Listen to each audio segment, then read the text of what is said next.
హల్లెలూయా, హల్లెలూయా, హల్లెలూయా. ఈ నెల పొడుపు దినము, నెలారంభ దినపు ఆరాధన కూడి వచ్చిన మీ అందరికీ రక్షకుడైన యేసు నామమున షలోం. ఆ పరమ తండ్రి మనల్ని మరి యొక్క నెలలోకి ప్రవేశింపజేస్తూ వచ్చాడు. ఇది నెలలో 12వ నెల, ఆధారు అను మాసం. ఈ మాసం పేరు ఆధార్. 12వ నెల అనగా ఈ సంవత్సరంలో ఇది చివరిది. హెబ్రూ క్యాలెండర్ ప్రకారముగా, బైబిల్ క్యాలెండర్ ప్రకారముగా మనకి ఇది నెల, చివరి నెల. మనకు వచ్చే నెల సంవత్సరంలో మొదటి నెల. కాబట్టి ఆ పరమ తండ్రి ఈ సంవత్సరం అంతా అనగా 11 నెలలు కాచి కాపాడి ఇప్పుడు 12వ మాసంలోకి, 12వ నెలలోకి మనల్ని ప్రవేశింపజేస్తూ వచ్చాడు. అందును బట్టి ఒకసారి పరమతండ్రిని అందరం బిగ్గరగా ఎంతవరకు అయితే అంతవరకు పరమతండ్రిని స్తుతిద్దాం. పరమతండ్రి నీకు స్తోత్రం, పరమతండ్రి నీకు స్తోత్రం, పరమతండ్రి నీకు స్తోత్రం. సమయంలో మనం పరిశుద్ధ గ్రంథంలో నుంచి ఒక మాట చదువుకొని ప్రార్థన చేసుకొని మనం మెస్సులోకి వెళదాం. యెషయా గ్రంథము 26వ అధ్యాయము 8వ వచనము 9వ వచనము. యెషయా 26, 8, 9వ వచనాలు. ఎవరైనా ప్రేరేపింపబడిన వారు చదవాల్సిందిగా మైక్ దగ్గర పెట్టుకుంటే మంచిదని సలహా ఇస్తున్నాను. మైక్లో చదివితే యూట్యూబ్లో లైవ్లో వింటున్న వారికి కూడా వినబడుతుంది. ఎందుకు మైక్లో చదివిస్తామంటే బయట కూడా అనేక మందిలు చూస్తున్నారు, యూట్యూబ్ లైవ్ చూస్తున్నారు. కాబట్టి చదవండి. ఎవరైనా చదువుతారా? చదవన్నా. నేను చదువుతున్నాను. యెహోవా, నీ తీర్పుల మార్గమున నీవు వచ్చుచున్నావని మేము నీ కొరకు కనిపెట్టుకొనిచున్నాము. మా ప్రాణము నీ నామమును, నీ స్మరణను ఆశించుచున్నది. రాత్రివేళ నా ప్రాణము నిన్ను ఆశించుచున్నది. నాలోనున్న ఆత్మ ఆసక్తితో నిన్ను ఆశ్రయించుచున్నది. నీ తీర్పులు లోకమునకు రాగా లోక నివాసులు నీతిని నేర్చుకుందురు. ప్రార్థన చేసుకుందాం. మన మధ్యలో ఉన్న సంపదన్న ప్రార్థన చేయాలని కోరుతూ వస్తుంటున్నాను.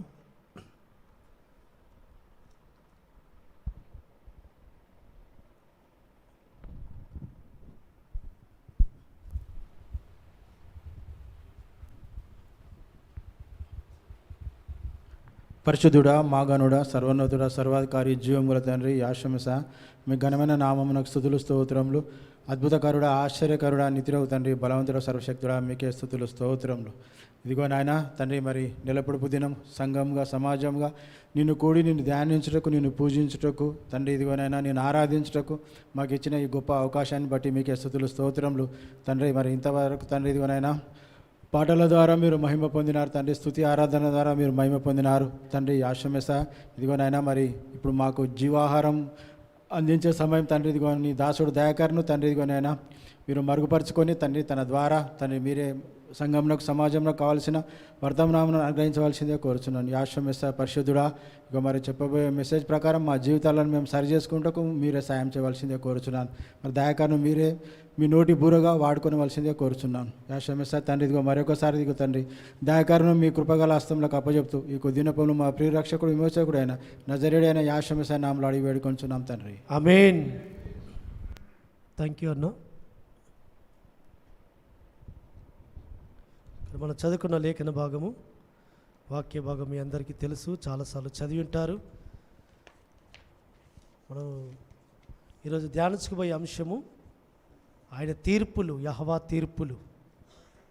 అనగా ఆయన తీర్పుల ప్రకారము ఆయన భూమి మీదకి వస్తున్నాడని ఇక్కడ ప్రవక్త, యెషయా ప్రవక్త ప్రవచిస్తూ వస్తుంటున్నాడు. అయ్యా యెహోవా, నీ తీర్పుల మార్గమున నీవు వచ్చుచున్నావని. 9వ వచనములో చివరి లైను, నీ తీర్పులు లోకమునకు రాగా లోక నివాసులు నీతిని నేర్చుకుందురు. ఈ రెండు చూస్తే 8వ వచనము 9వ వచనంలో చివరి లైను, యెహోవా నీ తీర్పుల మార్గమున నీవు వచ్చుచున్నావు. నీ తీర్పులు లోకమునకు రాగా లోక నివాసులు నీతిని నేర్చుకుందురు. కాబట్టి ఇప్పుడు మనం చూసుకుంటున్న ఈ యొక్క పరిస్థితులన్నీ కూడా ఒక 2 సంవత్సరాల నుంచి 2020 నుంచి 2020 మార్చి నుంచి లోకములో పరిస్థితులన్నీ కూడా మారిపోయినాయి. కరోనాతో ఇంత వేగంగా మారిపోతాయని ఎవరు ఊహించలేదు. ఏ దేశ జ్ఞానులు కానీ శాస్త్రులు కానీ ఎవరు కానీ ఏ మనిషి కానీ ఊహించలేదు. అయితే ఆయన లేఖనం ముందుగానే సెలవిచ్చబడింది. ఆయన తీర్పుల ప్రకారము ఆయన భూమి మీదికి వచ్చుచున్నాడని. కాబట్టి ఆయన తీర్పులు భూమి మీదకి వస్తున్నప్పుడు జనులు ఏమవుతారు, జనులు ఏం చేయబడతారు, ఏ స్థితిలోనికి వెళుతారు, ఇక్కడ మనం ధ్యానించుకునే అంశము ఆయన తీర్పులు భూమి మీదకి వస్తున్నప్పుడు ఏం జరుగుతుంది, జనులు ఏం నేర్చుకుంటారు, ఏ స్థితిలోనికి వెళుతారు. పరమతండ్రి యొక్క తీర్పులు అది మనుషుని యొక్క జ్ఞానానికి అందని విధానములో ఆయన భూమి మీద ప్రకటించేవాడు. కాబట్టి ఆయన తీర్పుల ప్రకారం ఆయన వచ్చుచున్నాడు. కానీ ఏదో అన్ఎక్స్పెక్టెడ్గా అనగా ఊహించలేకుండా కాదు, ముందుగానే ఆయన గ్రంథములో రాయించిన ప్రకారముగానే ఆయన సెకండ్ కమ్మింగ్, ఆయన రెండవ రాకడ ముందు ఏమి జరగబోతుంది అని గ్రంథములో ముందుగానే లిఖించాడు పరమతండ్రి. ఆ ప్రకారముగానే వస్తున్నాడు అని దీని అర్థం. ఆయన తీర్పులు భూమి మీదకి వస్తున్నాయి. అవే ఈ తెగుళ్ళు, ఈ భయంకరమైన స్థితి, ఇప్పుడు యుద్ధము, రష్యా ఉక్రెయిన్ మధ్యలో యుద్ధము. ఆ యుద్ధం ఏ స్థితికి దారితీస్తుందో ఎవరు ఊహించని స్థితి. కాబట్టి ఇలాంటి క్లిష్ట పరిస్థితులలో ఆయన రక్తంతో కడగబడిన మనము, ఆయన రక్తంతో విమోచింపబడిన మనము ఏం చేయాలి, ఏ స్థితిలోకి వెళ్ళాలి, మనము ఇప్పుడున్న స్థితి మనకు సరిపోతుందా? ఆయన గనక భూమి మీదకి వస్తే ఇప్పుడున్న మన ఈ స్థితి సరిపోతుందా మనం ఆయన ఎదుర్కోవడానికి? మన ఆత్మీయమైన స్థితి, మన సిద్ధపాటు ఇప్పుడు ఇది మనము ఆయన ఎదుర్కోవడానికి మనకు యోగ్యత ఉందా అనేది ఒక్కసారి మనము ఆలోచన చేస్తే, ఒక్కసారి మీ యొక్క ఆలోచనలకు ఒక నిమిషం పదును పెట్టండి, మీ యొక్క మెదడుకు పని పెట్టండి. పరమతండ్రి యొక్క తీర్పులు భూమి మీద ప్రకటింపబడుతున్నాయి. ఆయన గనక భూమి మీదకి వస్తే నేను ఎత్తబడతానా, నేను ఆయనను చేరుకుంటానా, నేను ఆయన రాజ్యంలో చేరుతానా, నేను మహిమాశీరం ధరించుకుంటానా, నేను సిద్ధముగా ఉన్నానా, నేను సంసిద్ధునేనా, నేను సంసిద్ధురాలనేనా అనేది ఒక్కసారి మన హృదయంలో పరిశీలన చేసుకుందాం. ఇగో తండ్రి ఎందుకోసం వస్తున్నాడట చూద్దాం ఒక్కసారి లోపలిలోకి. కొంచెం పరిశుద్ధ గ్రంథంలో ఇదే యెషయా గ్రంథం 26వ అధ్యాయము 20వ వచనం ఒకసారి చదువుకుంటే, ఈ అధ్యాయాన్ని కొంచెం జాగ్రత్తగా మీరు చదవండి. 20వ వచనం చదవండి ఒకసారి. నా జనమా, ఇదిగో వారి దోషములను బట్టి భూనివాసులను శిక్షించుటకు యెహోవా తన నివాసములో నుండి వెడలి వచ్చుచున్నాడు. భూమి తన మీద చంపబడిన వారిని ఇకను కప్పకుండా తాను త్రాగిన రక్తమును బయలుపరచును. నా జనమా, ఇదిగో వారి దోషను బట్టి భూనివాసులను శిక్షించుటకు యెహోవా తన నివాసం నుండి వెడలవచ్చుచున్నాడు. వారి దోషములను బట్టి, ఓ జనమా, మీ దోషాలను బట్టి మిమ్మల్ని శిక్షించడానికి కొరకు, భూనివాసులను శిక్షించడానికి కొరకు యెహోవా ఏం చేస్తున్నాడట? తన నివాసములో నుంచి వెడలవచ్చుచున్నాడు. ఇంతకుముందు ఏ విధంగా వచ్చాడు? మొదటిసారి భూనివాసులను వారి దోషాలను బట్టి, వారి పాపములను బట్టి, వారి అతిక్రమలను బట్టి మొదటిసారిగా వచ్చినప్పుడు క్షమించడానికి వచ్చాడు. మొట్టమొదటిసారి ఆయన రాకడా క్షమాపణ హృదయంతో ఆయన వచ్చాడు. కానీ రెండవ రాకడా ఇక్కడ రాయబడుతూ వచ్చింది, శిక్షించడానికి కొరకు రాబోతున్నాడు. పరమ తండ్రికి స్తోత్రం. ఇక ఆయన వచ్చిన తర్వాత అప్పుడు నా పాపములు క్షమించమని నేను వేడుకుంటాను, అప్పుడు నా దోషములన్నీ ఆయన సన్నిధిలో అయ్యా నన్ను క్షమించని వేడుకుంటానంటే అప్పుడు ఈ అవకాశం ఉండదు. భూమి తన మీద చంపబడిన వారి యొక్క రక్తమునిక కప్పకుండా తాను తాగిన రక్తమును బయలుపరచును. ఎంతమంది యొక్క రక్తము భూమిలో ఉన్నదో వారి రక్తము ఆయనకు మొరపెడుతుంది. అయ్యా, వారి రక్తము మొరపెడుతూ వస్తుంటుంది. ఎక్కడి నుంచి? హేబేలు రక్తము మొదలుకొని ఆఖరి వరకు ఎవరైతే చంపబడుతూ వచ్చారో ఆయన కొరకు వారి రక్తము ఆయన సన్నిధిలో మొరపెడుతుంది. హేబేలు రక్తం మొరపెట్టిందా లేదా? హేబేలు రక్తం మొరపెట్టింది.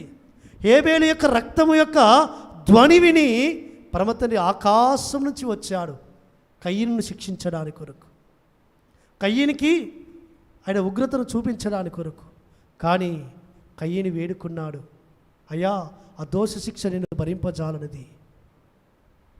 వెంటనే ఆయన కృప ఆయనకు ఆ శిరస్సు మీద, ఆయన నొసరి మీద ముద్రించి ఆయన పంపిస్తూ వచ్చాడు ఆ స్థలంలో నుంచి. అది వేరే సంగతి. కానీ భూమి తనలోని యొక్క రక్తము ఇక కప్పకుండానట్లు ఆ రక్తము ఏం చేస్తుందట? తాను తాగిన రక్తమును బయలుపరచును. ఎంతమంది అయితే ఆయన కొరకు హతసాక్షులు అవుతూ వచ్చారో, ఎంతమంది అయితే తమ ప్రాణాలు దారబోస్తూ వచ్చారో, రక్తాన్ని దారబోస్తూ వచ్చారో వారందరి రక్తము మొరపెడుతుంది ఆయనకు. అయ్యా నాదా, ఎందాక తీర్పు తీర్చకయు, ఎందాక ఇంకా మమ్మలను అయ్యా నీ రాజ్యంలో నీ మహిమలో అయ్యా నీ యొక్క సింహాసనం దగ్గరికి ఇంకా రానియకుండా ఇంకా ఎంతకాలం ఆపుతావు తండ్రి అని ఆ యొక్క పరిశుద్ధాత్మని యొక్క సింహాసనం కింద ఉండి ఆయన ఆత్మలు మొరపెడుతున్నాయి. భూమిలోని రక్తము మొరపెడుతుంది. ఆ యొక్క పరిశుద్ధుల రక్తము, ఆ నీతిమంతుల రక్తము, ఆ యొక్క చంపబడిన వారి యొక్క హతసాక్షుల రక్తముతో భూమి నింపబడింది. కాబట్టి ఆ నింపబడిన రక్తము మొరపెడుతున్న మొర విని పరమతని భూనివాసులను శిక్షించడానికి ఆయన త్వరగా రాబోతున్నాడు. కాబట్టి అందుకే ఆయన యెషయా గ్రంథంలో 28వ అధ్యాయములో, యెషయా గ్రంథం 28వ అధ్యాయము 22వ వచనంలో ఒక మాట రాసి వస్తుంటున్నాడు. ఇంకొక మాట,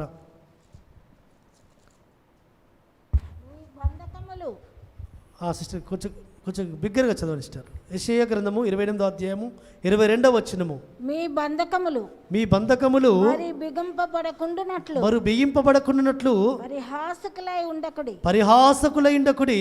భూమి యందంతటా నాశనము ఖండితముగా నియమింపబడెను. ఎలోహిమును సైన్యములకు అధిపతి యగు యెహోవా వలన నేను దాని సమాచారము వింటిని. భూమి యందంతటా నాశనము ఖండితముగా నింపబడిను. అయ్యో అదొక పక్కకు వస్తుంది, మాకు రాదులే, అది తూర్పు భాగంలోనే ఉంది ఆ నాశనము, పడమటికి రాదులే, పడమటి భాగంలో ఉంది, తూర్పుకు రాదులే, ఉత్తర భాగంలో ఉంది, దక్షిణకు రాదులే, దక్షిణ భాగం ఉంది, ఉత్తర భాగంకు రాదులే అని అనుకుంటున్నారేమో ప్రజలారా. ఆయన నాశనము భూమి యందంతటా నలువైపులా 4 దిక్కుల సమముగా నింపబడింది ఆయన నాశనము. ఏ పక్కన కూడా వదిలిపెట్టాడు. ఏ పక్కన ఉన్నా, ఏ స్థితిలో ఉన్నా, ఎక్కడ ఉన్నా. కాబట్టి అందుకే ప్రియమైన సంగమా, యెహోషువ కూడా అదే మాటలు చెప్తూ వచ్చాడు. యెహోషువ చెప్తున్న మాటలు, అయ్యా నాశనము ఈ విధంగా నియమింపబడింది. ఒక్కసారి మనము మత్తయి సువార్తలోకి వెళదాం. మత్తయి సువార్తలో యెహోషువ చెప్తున్న మాటలు ఇక ఎవరో కాదు సుమా, పరమ బోధకుడైన పరమ రబ్బీ అయిన యెహోషువ చెప్పిన మాటలు ఒక్కసారి మనం విందాం. మత్తయి సువార్త 28వ అధ్యాయము 20వ వచనం నుంచి ఒకసారి చదువుకుందాం. మత్తయి సువార్త 24వ అధ్యాయం 20వ వచనం నుంచి, అప్పుడు మహాశ్రమ కలుగును గనుక మీరు పారిపోవుట చలికాలమందైనను విశ్రాంతి దినమందైనను సంభవింపకుండవలని ప్రార్థించుడి. లోక ఆరంభము నుండి ఇప్పటి వరకును అట్టి శ్రమ కలగలేదు, ఇక ఎప్పుడునూ కలగబోదు. ఆ దినములు తక్కువ చేయబడకపోయిన ఎడల ఏ శరీరియు తప్పించుకొనుడు, ఏ శరీరియు తప్పించుకొనుడు. ఆ దినములు తక్కువ చేయబడకపోతే, ఆ శ్రమల దినాలు తక్కువ చేయబడకపోతే, ఆ నాశనం భూమి మీద ఆయన ప్రకటిస్తున్న ఆ నాశనము, ఆ నాశనకరమైన దినాలు తక్కువ చేయకపోతే ఏ శరీరియు తప్పించుకొనలేడు. ప్రియమైన సంగమా, కొంతమంది అంటుంటారు, మనము శ్రమలను మనము చూడము, రుచి చూడము. సజీవులుగా నిలిచి ఉంటే ఆయన రాకడ వరకు శ్రమల గుండా వెళ్ళవలసిందే వధువు సంఘము. ఆయన వధువు శ్రమల గుండా వెళ్ళాల్సిందే. శ్రమల గుండా వెళ్ళకుండా నీవు పరిపూర్ణతలోనికి వెళ్ళలేవు. కాబట్టి ఏ శరీరియు తప్పించుకునలేడు. నువ్వు యెహోషువ రక్తములో కడగబడినప్పటికీ కూడా, యెహోషువ యొక్క నామమును నొసరు మీద ముద్రించుకున్నప్పటికీ కూడా, నీవు నీతిమంతుడిగా ఆయన దృష్టిలో అగుబడినప్పటికీ కూడా ఆయన నిన్ను దాచుతాడు, కానీ నిన్ను కాపాడుతాడు. కానీ ఆయన మాత్రం ఆయన తీర్పులు భూమి మీద ప్రకటింపబడుతూనే ఉంటాయి. కాబట్టి ఇది ఆరంభము మాత్రమే. పరమ తండ్రి నీకు స్తోత్రం, పరమ తండ్రి నీకు స్తోత్రం. కాబట్టి అందుకే ఆయన ఒక మాట అంటూ వస్తుంటున్నాడు. ఇదే మత్తయి సువార్త 24వ అధ్యాయము 6వ వచనములో, 6వ వచనం ఒకసారి చదువుదాం. మరియు మీరు యుద్ధములను గూర్చియు యుద్ధ సమాచారములను గూర్చియు వినబోదురు. మీరు కలవరపడకుండా చూచుకునుడి, ఇవి జరగవలసి ఉన్నది, కానీ అంతము వెంటనే రాదు. జనం మీదికి జనమును, రాజ్యం మీదికి రాజ్యమును లేచును, అక్కడక్కడ కరువులను భూకంపములు కలుగును. ఇవన్నీ వేదనలకు ప్రారంభము. ఇవన్నీ కూడా వేదనలకు ప్రారంభము. ఏంటి? యుద్ధముల గురించియు యుద్ధ సమాచారాల గురించియు మీరు వినబోతున్నారు, మీరు వింటున్నారు. కాబట్టి యుద్ధము ప్రారంభమైంది. రష్యా ఉక్రెయిన్ యుద్ధము. ఆ యొక్క రష్యా వైపు 5 దేశాలు రష్యా యుద్ధం ఆఫ్ చేయాలని 134 దేశాలు ఐక్యరాజ్య సమితిలో ఓటు వేశాయి. నిన్న దినమున 5 దేశాలు తటస్థంగా ఉన్నాయి. 134 దేశాలు వద్దంటున్నప్పటికీ కూడా రష్యా తన యుద్ధాన్ని కొనసాగిస్తూనే ఉంది. రష్యాకి మిత్రదేశము భారతదేశం, ఎంతో క్లోజ్ ఫ్రెండ్ భారతదేశం. సోవియట్గా ఉన్నప్పటి నుంచి భారతదేశంతో రష్యాకు అనుబంధం చాలా ప్రత్యేకమైనది. ఇలాంటి మిత్రదేశము భారతదేశము ప్రధానమంత్రి చెప్పినప్పటికి కూడా ఏమాత్రము కూడా ఆయన వినిపించుకోవట్లేదు. ఎందుకంటే గోగు యుద్ధము జరగవలసిన దాని గురించి ఎహెజ్కేలు గ్రంథములో రాయబడుతున్న మాటలు, ఇర్మియా గ్రంథంలో రాయబడుతున్న మాటలు పరమతండ్రి చిత్తమైతే దాని గురించి ఒకసారి ఒక మెసేజ్ తీసుకుందాం. పరమతండ్రి యొక్క యుద్ధాల గురించి పరమతండ్రి గ్రంథంలో ఏ విధంగా రాయించి పెడుతూ వచ్చాడు. కాబట్టి యుద్ధాల గురించి పరమతండ్రి ముందుగానే తెలియజేసి వచ్చాడు. అయ్యా, యుద్ధ సమాచారాల గురించి మీరు వినబోతున్నారు. కాబట్టి అయితే అంతము వెంటనే రాదు, ఇది ఆరంభము. ఇక అయిపోయింది అనుకోకండి, శ్రమలకు ఆరంభము. పరమ తండ్రి నీకు స్తోత్రం. కాబట్టి వధువు సంఘము శ్రమల గుండా వెళ్ళవలసిందే. ఏ శరీరియు తప్పించుకునుడు. ఆ దినములు తక్కువ చేయబడకపోతే నేను తప్పించబడతానని చాలామంది వారి హృదయాలలో అనుకుంటారు. సుమా, చాలామంది బోధకులు ఏమి బోధిస్తున్నారంటే, అయ్యో మనము శ్రమలను ఎదుర్కోం, శ్రమల గుండా మనం వెళ్ళాల్సిన అవసరం లేదు, శ్రమలు మనకు రావని అనుకుంటున్నారు. ప్రేమైన సంగమా, వాక్యం సెలవిస్తుంది, యెహోషువ సెలవిచ్చాడు, ఏ శరీరియో తప్పించుకోడు. భూమి ఎందంతట నాశనము ఖండితముగా ప్రకటింపబడింది. కాబట్టి భూమి మీద ఆ విధంగా నాశనము ప్రకటింపబడినప్పుడు ఇక మనం ఏం చేయాలి? మనం ఏ విధంగా ఉండాలి? మనం ఏ స్థితిలోనికి వెళ్ళాలి? యుద్ధాల గురించి మనం వింటున్నాం, యుద్ధ సమాచారాల గురించి వింటున్నాం, కరువులు భూకంపాల గురించి వింటున్నాం, రాజ్యం మీదికి రాజ్యము, జనం మీదికి జనము, ఇలాంటి స్థితిలో మనం ఉంటున్నాం. కాబట్టి అందుకే యెహోషువ చెప్తున్న మాటలు, అయ్యలారా ఒక్క మాట, ఈ కాలంలోనే, ఈ టైంలోనే, ఇలాంటి యుద్ధ సమాచారాల గురించి వింటున్న సమయంలోనే, ఈ శ్రమల దిన ఆరంభంలోనే ఒకటి, మీ విశ్వాసంలో నుంచి మిమ్మల్ని తప్పించడానికి కొరకు, మీ విశ్వాస పరిమాణంలో నుంచి, మీ విశ్వాసములో నుంచి మిమ్మల్ని తప్పించడానికి కొంతమంది బయలుదేరుతున్నారు.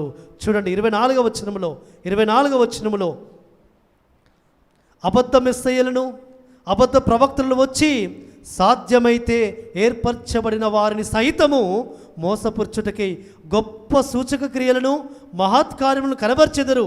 ఇదిగో ముందుగా నేను మీతో చెప్పి ఉన్నాను. కాబట్టి ఎవరైనాను ఇదిగో అరణ్యంలో ఉన్నాడని మీతో చెప్పినను వెళ్ళకుడి, ఇదిగో లోపల గదిలో ఉన్నాడని చెప్పినను నమ్మకుడి. మెరుపు తూర్పున పుట్టి పడమటి వరకు ఎలాగూ కనబడనో అలాగే మనుష్య కుమారుడు రాకడి ఉండును. పీనుగు ఎక్కడ ఉన్నదో అక్కడ గద్దలు పోగవును. పరమ తండ్రి నీకు స్తోత్రం. ఇదిగో మెస్సయ్య ఎక్కడ ఉన్నాడు, ఇదిగో ఇక్కడ ఉన్నాడు, ఇదిగో ఇక్కడ ఉన్నాడు అని చాలామంది అబద్ధ బోధకులు, అబద్ధ ప్రవక్తలు బయలుదేరుతున్నారు. ఇంకా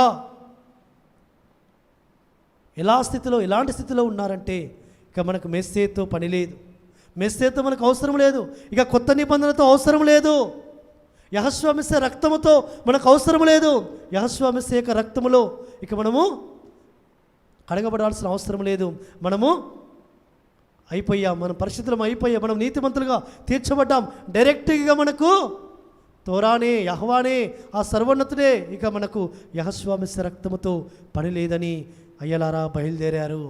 ఎలాంటి బోధకులు బయలుదేరారంటే, పరమతండ్రి రాయించి పెడుతూ వచ్చాడు ఒక మాట. 1 యోహాను పత్రిక ఒకసారి మనం చూసుకుందాం. 2వ అధ్యాయం 22వ వచనంలో ఒక మాట రాయబడుతూ వచ్చింది. యెహోషువ మెస్సయ్య కాడని చెప్పువాడు తప్ప ఎవడు అబద్ధికుడు, తండ్రిని కుమారుని ఒప్పుకొనని వీడే మెస్సయ్య విరోధి, కుమారుని ఒప్పుకొని ప్రతి వాడును తండ్రిని అంగీకరించువాడు కాడు, కుమారుని ఒప్పుకొని వాడు తండ్రిని అంగీకరించును. అయితే మీరు మొదటి నుండి దేనిని వింటిరో అది మీలో నిలవనీయుడి, మీరు మొదటి నుండి వినున్నది మీలో నిలిచిన ఎడల మీరు కూడా కుమారుని యందు తండ్రి యందును నిలుతురు. పరమ తండ్రి నీకు స్తోత్రం. యెహోషువనే మెస్సయ్య కాడని, యెహోషువ రక్షకుడు కాడని, యెహోషువ మెస్సయ్య మనకి అవసరం లేదని చాలామంది బయలుదేరుతున్నారు. చాలామంది వారి యొక్క బోధను ఇప్పుడు ప్రకటిస్తున్నారు. సుమా, వారిని గురించి ఎందుకు చెప్తున్నాడంటే, యెహోషువ మెస్సయ్య ఇగో ఇలాంటి కలవరమైన స్థితిలోనే, హృదయము కలవరపడుతుండగా ఇలాంటి బోధలు బయలుదేరుతాయి. ప్రియమైన సంగమా, వధువు సంగమా, ఇదిగో నేను మిమ్మల్ని రక్తమిచ్చి కొన్నాను, మీరు నా సొత్తుగా చేయబడ్డారు, మీరు నా స్వకీయ సాంపత్యంగా చేయబడ్డారు, మీరు క్రయధనమిచ్చి కొనబడిన వారు. మీరు ఎవరు? క్రయధనము నేను చెల్లించాను, క్రయధనమిచ్చి మీరు కొనబడిన వారు. కాబట్టి ఇదిగో మీ యొక్క విశ్వాసములో నుంచి, మీ పవిత్రతలో నుంచి, మీ సరళతలో నుంచి మిమ్మల్ని తప్పించడానికి అపవాది బయలుదేరింది. అపవాది ఏ విధంగా బయలుదేరింది?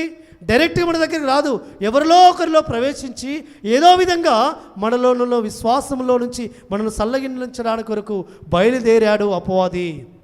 మేము చాలామంది గురించి వింటున్నాం. మెస్సయ్యలో నుంచి తొలగిపోతున్నారు. ప్రియమైన సంగమా, మెస్సయ్యని ఒప్పుకొనని వాడు, మెస్సయ్య రక్తము మనకు అవసరం లేదని చెప్పువాడు అబద్ధ బోధకుడు, అబద్ధపు ప్రవక్త అని నమ్మండి. కాబట్టి యెహోషువ మెస్సయ్య రక్తము ద్వారానే మనకు యోగ్యత ఈ గ్రంథం పట్టుకోవడానికి. కాబట్టి ప్రియమైన సంగమా, హెచ్చరికగా ఒకసారి సంఘాన్ని హెచ్చరిక చేయాలని. ఎందుకంటే మెస్సయ్య ఆ మాటలు ఎందుకు చెప్తూ వచ్చాడంటే, ఇలాంటి కలవరపు స్థితిలో ఇలాంటి బోధకులు బయలుదేరుతారు. కాబట్టి మీ హృదయాలను కలవరపడనీయకుడి, మీ హృదయాలను వెరవనీయకుడి, మీ హృదయాలను దృఢపరచుకోండి. యెహోషువ మెస్సయ్య యందు మొదటి నుండి మీరు ఏది విన్నారో అది మీరు నిలవనీయండి. ఇక రెండవ బోధ, వేరే బోధ లేదు. ఈ బోధ తప్ప వేరే బోధ తెచ్చువారిని మీ ఇంట కూడా రానియకండి, వారికి శుభమని చెప్పకండి కూడా అని రాయబడుతున్న ఒక మాట మనం ఒకసారి చూసుకుందాం. యోహాన్ రాసిన పత్రిక యోహాన్ రాసిన రెండవ పత్రికలో ఒక మాట మనం చూసుకుందాం. యోహాన్ రాసిన రెండవ పత్రిక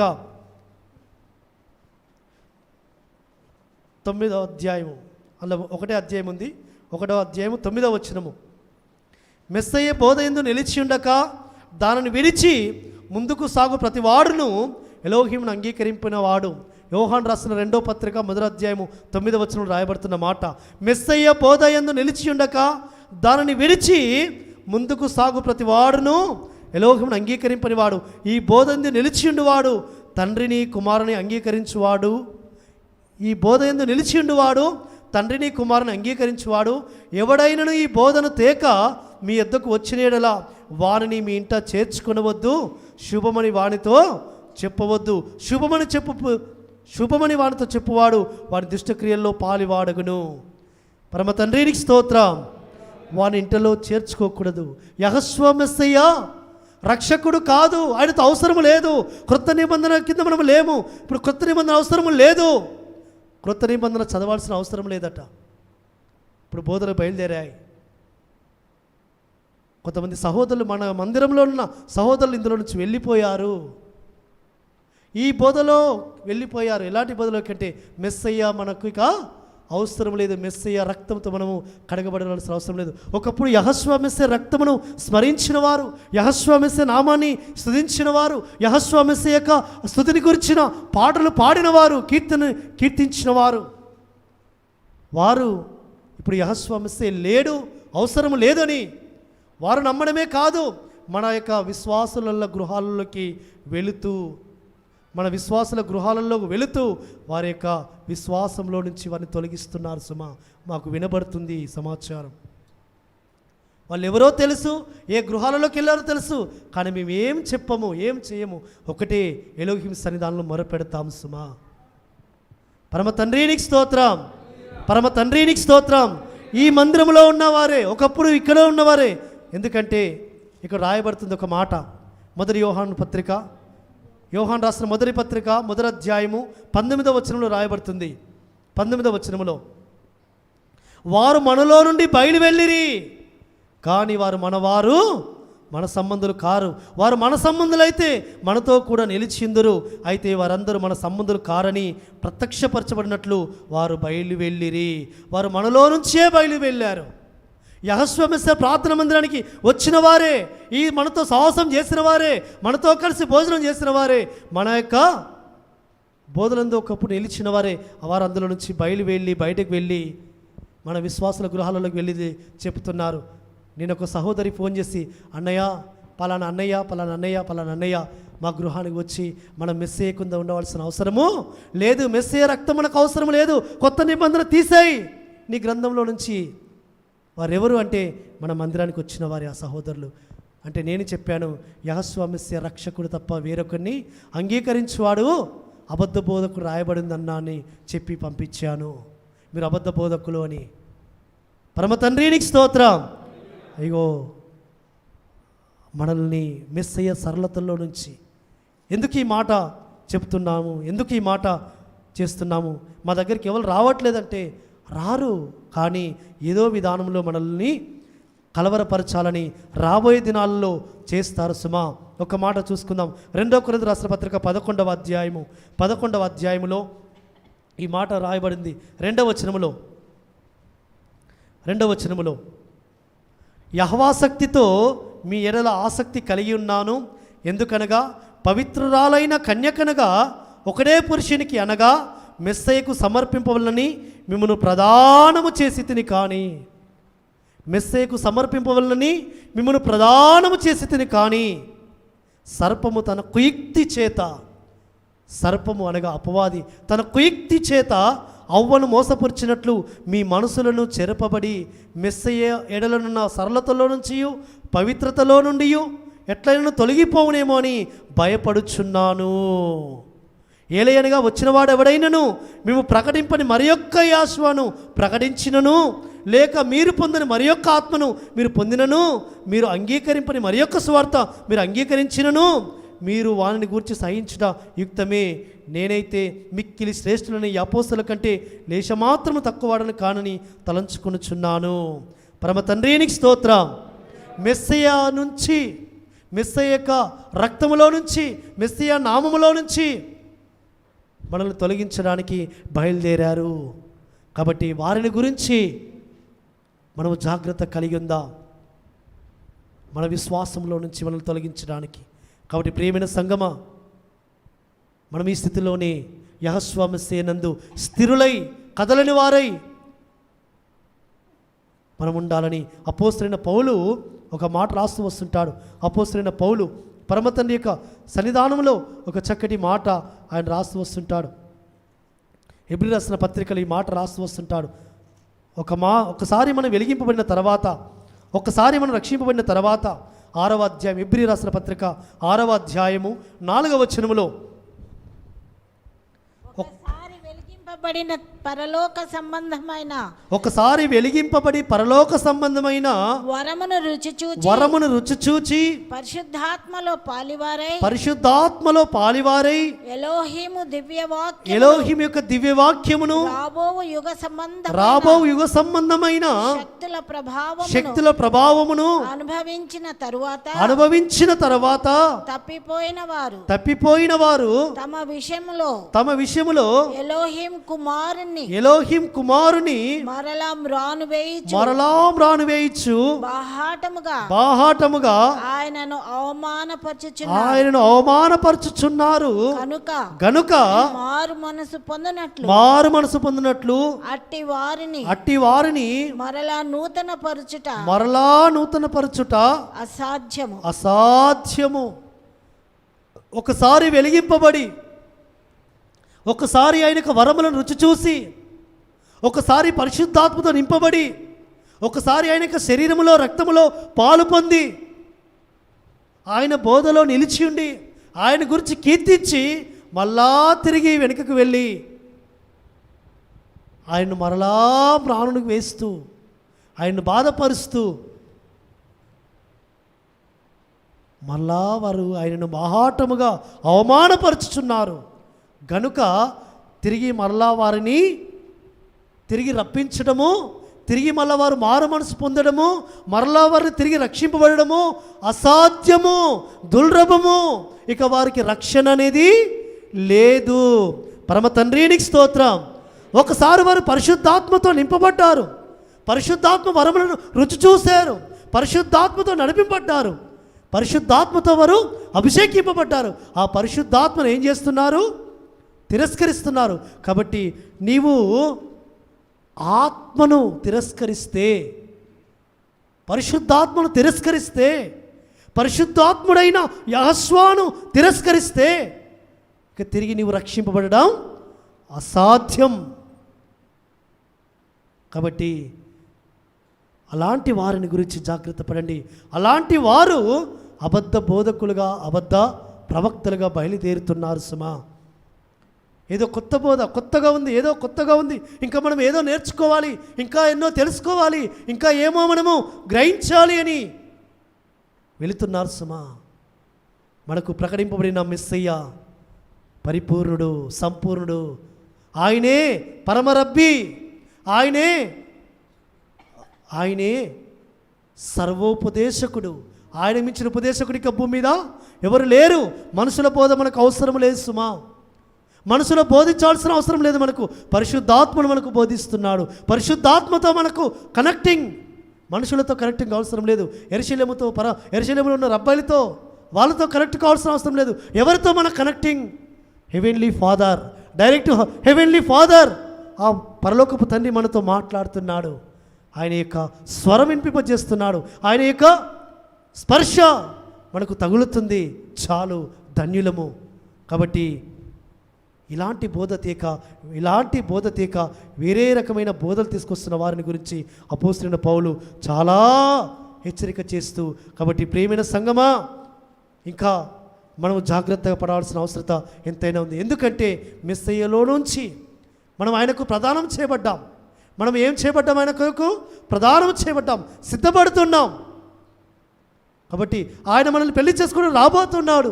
మన వరుడుగా రాబోతున్నాడు. కాబట్టి ఈ వధువు ఏం చేయాలంటే ఆ ప్రియుని కొరకు, ఆ ప్రియుని విశేషాల గురించి ఇంకా అధికంగా తెలుసుకుంటూ, అవును నా యాశ్వాలో ఇంకా ఏమి విశేషాలు ఉన్నాయి, ఆయనలో ఏ గుణగణాలు ఉన్నాయి, ఆయనలో ఏ లక్షణాలు ఉన్నాయి, ఇంకా ఆయనలో ఏమి దాచబడి ఉంది అనేవి వాటి గురించి వెతకాలి. పరమగీతములో ఆ యొక్క భక్తురాలు వెతుకుతుంది నా ప్రియుని విశేషము. కాబట్టి ఆ ప్రియుని గురించి ఈ ప్రియురాలు వెతకాలి. కానీ కాబట్టి అందుకే ఆయన ఈ దినాలలో సెలవిసి వస్తున్నాడు. ఈ లోకములో బుద్ధిగల కన్యకలుగా మన దివిటీలలో నూనెను సిద్ధపరచుకుంటూ, బుద్ధిగల కన్యకలు మన నూనె సిద్ధపరచుకుంటూ, అపవాదిని కూడా ఎదుర్కొంటూ, అపవాది కుట్రలను ఎదుర్కొంటూ మనం ఈ లోకములో ఆయన రాకడ కొరకు సిద్ధపడాలి. ఆయన రాకడ కొరకు సిద్ధపడాలి. కాబట్టి ఆయన రాకడ ఏ విధంగా ఉంటుంది అంటే, ఇక ఆయన గురించి రాయబడుతున్న మాట, ఎందుకంటే ఎవరైతే ఆయన యొక్క రాకడ గురించి ఎదురు చూస్తున్నారో వారికి కొన్ని మాటలు యెషయా గ్రంథంలో పరమతండ్రి కొన్ని మాటలు రాయించి పెడుతూ వచ్చిన కొన్ని మాటలు మనం చూసుకుందాం. యెషయా గ్రంథం 34వ అధ్యాయంలో 34వ అధ్యాయం 4వ వచనంలో ఒక మాట, ఆయన యొక్క రాకడ దినమున ఏ విధంగా ఉంటుందో కొన్ని మాటలు మనం చూసుకుందాం.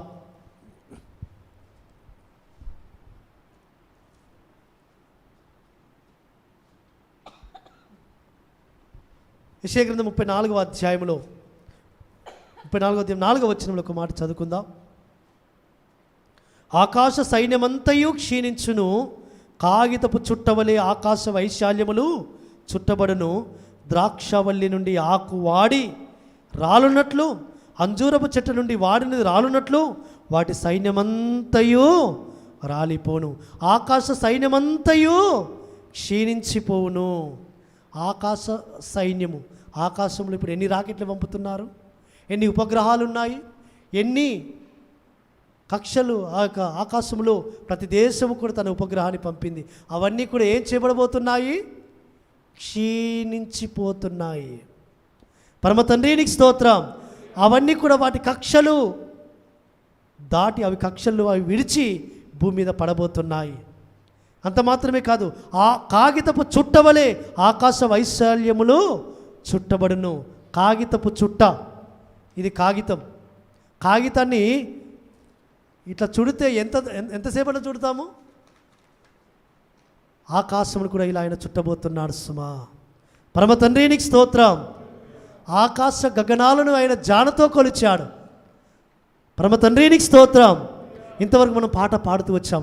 ఆకాశ గగనాలను ఆయన జేనతో కొలిచాడు. అలాంటి ఆకాశమును కాగిత చుట్టవలె చుట్టలేడా?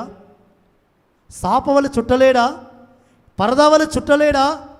ఆకాశంలో నక్షత్రములన్నీ కూడా రాలబోతున్నాయి సుమా. ఆకాశంలోని నక్షత్రాలు రాలబోతున్నాయి. అందుకే అక్కడ రాయుతున్నాడు, అంజూరపు చెట్టు నుండి వాడినది రాలున్నట్లు వాటి సైన్యమంతయు కూడా రాలిపోను. ఆకాశంలో ఉన్న సైన్యమంతా కూడా, అంతరిక్షంలో ఉన్న సైన్యమంతా కూడా రాలబోతుంది సుమా. కాబట్టి అందుకే ఆయన ఇక్కడ మత్తయి సువార్తలో 24వ అధ్యాయంలో ఈ మాట రాస్తూ వస్తుంటున్నాడు. ఆకాశము 24వ అధ్యాయం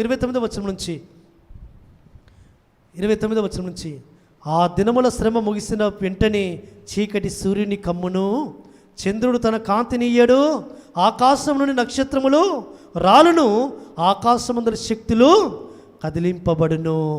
పరమ తండ్రి నీకు స్తోత్రం.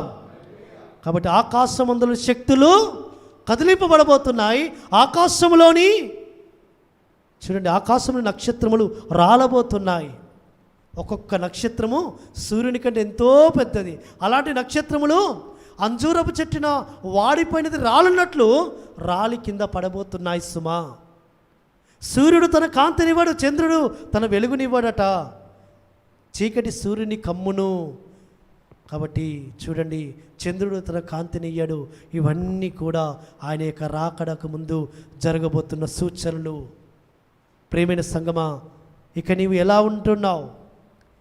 ఉంటున్నావు? ఒక మాట, ఈ 47వ వచనం చూసుకుందాం. 48వ వచనము ఇదే మత్తయి సువార్త 24వ అధ్యాయము 46, 47, 48. యజమానుడు వచ్చినప్పుడు ఏ దాసుడు ఇలాగు చేయుచునుట అతడు కనుగొనునో ఆ దాసుడు ధన్యుడు, అతడు తన యావదాస్తి మీద వారిని నుంచునని మీతో నిశ్చయముగా చెప్పుచున్నాను. ఏ దాసుడు సిద్ధముగా ఉన్నాడు. నా యజమానుడు ఏ జామున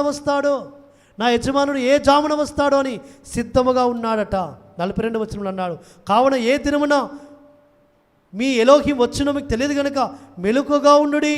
ఏ జామున దొంగ వచ్చునో ఇంటి యజమానికి తెలిసి ఉండినలా అతను మెలకుగా ఉండి తన ఇంటికి కన్న వేయడని మీరు ఎరుగుదురు. మీరు అనుకునే గడియలో ఆయన వచ్చును.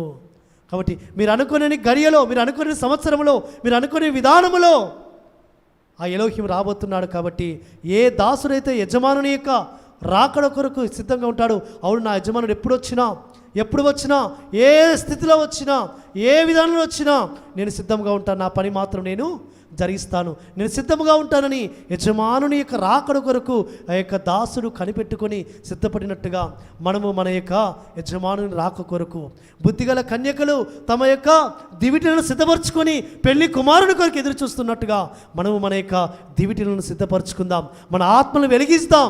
ఇక ఈ భూమి మీద ఆయన రాకడ ముందుకు ఏ విధంగా ఉంటుందంట, నోహవు యొక్క దినములలో జలప్రలయం వచ్చినప్పుడు జలప్రలయం రాబోక ముందుకు పెళ్లిళ్ళకి ఇచ్చుచు విందులకు వెళుతూ ఏ విధంగా ఉంటారో ఇదే అధ్యాయంలో రాయబడుతూ వచ్చింది. మత్తయి సువార్త 23-24 అధ్యాయంలో ఒక్కసారి చదువుకోండి ప్రియమైన సంగమా.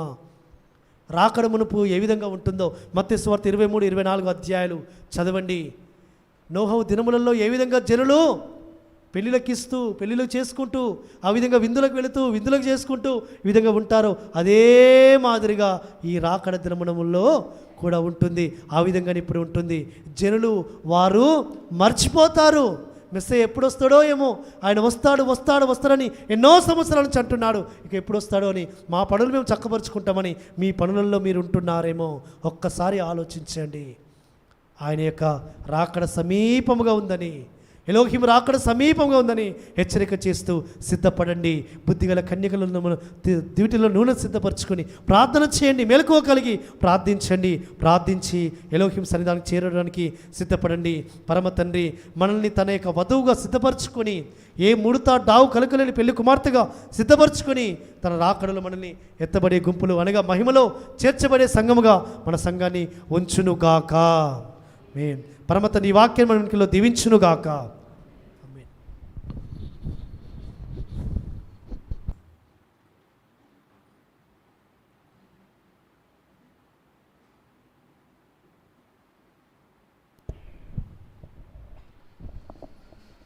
మనమందరము లేచి